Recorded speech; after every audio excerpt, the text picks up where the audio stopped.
घटनाएं, दुर्घटनाएं अगर बोल करके नहीं आती हैं, मुहूर्त देख करके नहीं आती है, कोई भी व्यक्ति उसकी चपेट में आ सकता है। लेकिन जब आता है तो उस समय वह व्यक्ति या उसका परिवार अपने आप को असहाय महसूस न करे, बल्कि सिस्टम उसके साथ खड़ा है, शासन उसके साथ खड़ा है, बैंकर्स उसके साथ खड़े हैं और वह उस चुनौती का मुकाबला कर सके। इस दिशा से ये दो प्रकार की सुविधा, जिसमें एक प्रकार की सुविधा जिसमें प्रतिवर्ष 5 लाख रुपए की कैशलेस स्वास्थ्य की सुविधा राज्य सरकार आज को उपलब्ध करा रही है, और दूसरा राज्य सरकार के सहयोग से आपको सामाजिक सुरक्षा की गारंटी भी उपलब्ध करवाई जा रही है, जिसमें शासकीय जितने भी हमारे महाविद्यालय हैं, विश्वविद्यालय हैं या गवर्नमेंट एडेड कॉलेजेज हैं, उनके प्राध्यापकों को 1.5 करोड़ से लेकर के 3 करोड़ रुपए तक की सहायता किसी घटना, दुर्घटना में स्थायी विकलांगता की अवसर स्थिति में ये उपलब्ध पीएनबी पंजाब नेशनल बैंक के माध्यम से उनको बीमा कवर उपलब्ध करवाया जा रहा है। इसके साथ ही मैं पंजाब नेशनल बैंक से कहूंगा कि स्ववित्त पोषित और निजी विश्वविद्यालय के शिक्षकों को भी इस योजना से कवर करने की व्यवस्था को उनके साथ जोड़ना चाहिए, जिससे उनके साथ कोई घटना, दुर्घटना होने पर वह उन्हें भी एक बीमा कवर उपलब्ध करवा सके। इसके लिए भी एक व्यवस्था उनको आगे बढ़ानी चाहिए। और शिक्षणोत्तर कर्मचारियों को भी, अभी तक इस व्यवस्था में शिक्षणोत्तर कर्मचारी नहीं थे, लेकिन जो 50,000 शिक्षणोत्तर कर्मचारी हमारे उच्च शिक्षण संस्थानों में, विश्वविद्यालयों में कार्यरत हैं, उनको भी हम इस व्यवस्था से कवर करने की व्यवस्था का एक इस व्यवस्था को आगे बढ़ाने जा रहे हैं। मैं इस अवसर पर सभी सम्मानित शिक्षकों को, शिक्षणोत्तर कर्मचारियों को और शिक्षा की व्यवस्था के साथ प्रत्यक्ष और अप्रत्यक्ष रूप से जुड़े हुए उन सभी लोगों को जिन्हें इन सभी सुविधाओं का लाभ मिलने जा रहा है, उन सबको मैं हृदय से अपनी बधाई देता हूं, अपनी शुभकामनाएं देता हूं। इसमें कोई औषधीय गुण न हो, हर वनस्पति में कोई ना कोई औषधीय गुण जरूर है, और इसीलिए तो भारतीय ऋषि कह उठा था कि अमंत्रम अक्षरम नास्ति, नास्ति मूलो अनौषधय, अयोग्यो पुरुषो नास्ति, योजकः तत्र दुर्लभ। और मुझे लगता है वो योजक कोई और नहीं है, वो योजक आप हैं। उस योजक के रूप में आपकी भूमिका बहुत मायने रखती है। एक छात्र को क्या दिशा देनी है, कैसे चलना है, जीवन में अनुशासन का महत्व क्या है, जब हम इन बातों को देखेंगे, इन बातों के बारे में उसको बताएंगे, इनके लिए हमारा उससे संवाद होगा, तब जाकर के परिवर्तन होगा, तब परिणाम आएगा। और उस परिणाम को लाने के लिए हमें पहले दिन से प्रयास करना होगा, पहले दिन से प्रयास करना होगा।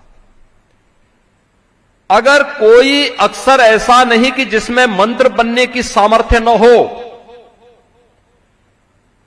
अगर कोई वनस्पति ऐसी नहीं कि जिसमें औषधीय गुण न हो, तो मान करके चलिए कि कोई मनुष्य ऐसा भी नहीं है कि जिसमें योग्यता न हो।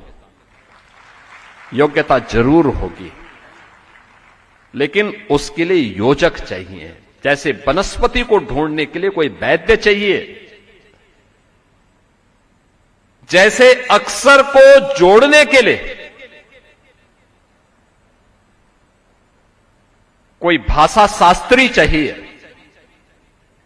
ऐसे ही मनुष्य को योग्य बनाने के लिए कोई योजक चाहिए, योग्य योजक के रूप में।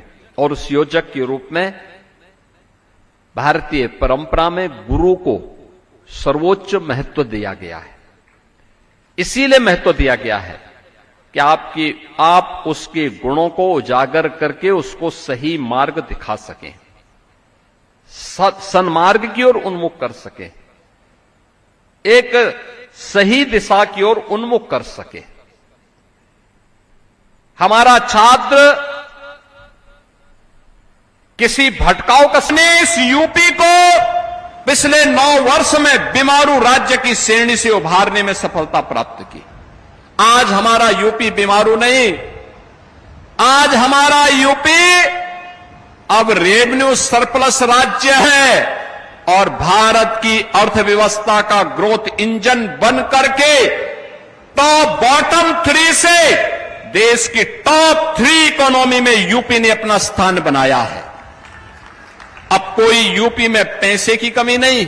हम लोग आज कह सकते हैं जितना पैसा चाहिए हम देंगे, स्टेडियम के लिए, म्यूजियम के लिए, ऑडिटोरियम के लिए, बाईपास के लिए, कनेक्टिविटी के लिए, अच्छी सड़कों का निर्माण का हो या फिर रामलीला के मैदान के निर्माण का हो, पैसे की कमी नहीं।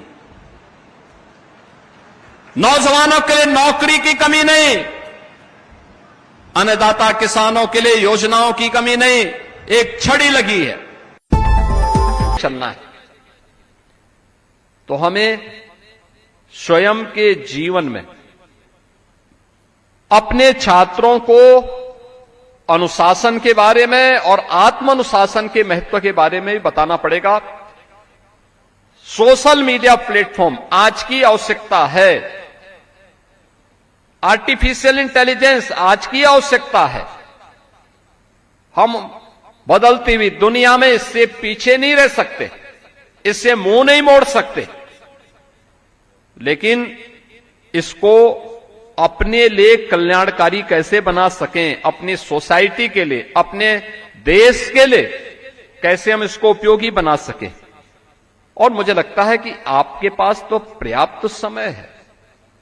अच्छे कंटेंट डालिए, अच्छे उद्धरण के माध्यम से लोगों को प्रभावित करिए, छात्रों को मोटिवेट करिए, उन्हें इस प्लेटफॉर्म के बारे में तथ्यों से अवगत कराइए कि सच क्या है, झूठ क्या है। सत्य के नजदीक लाने का प्रयास करिए।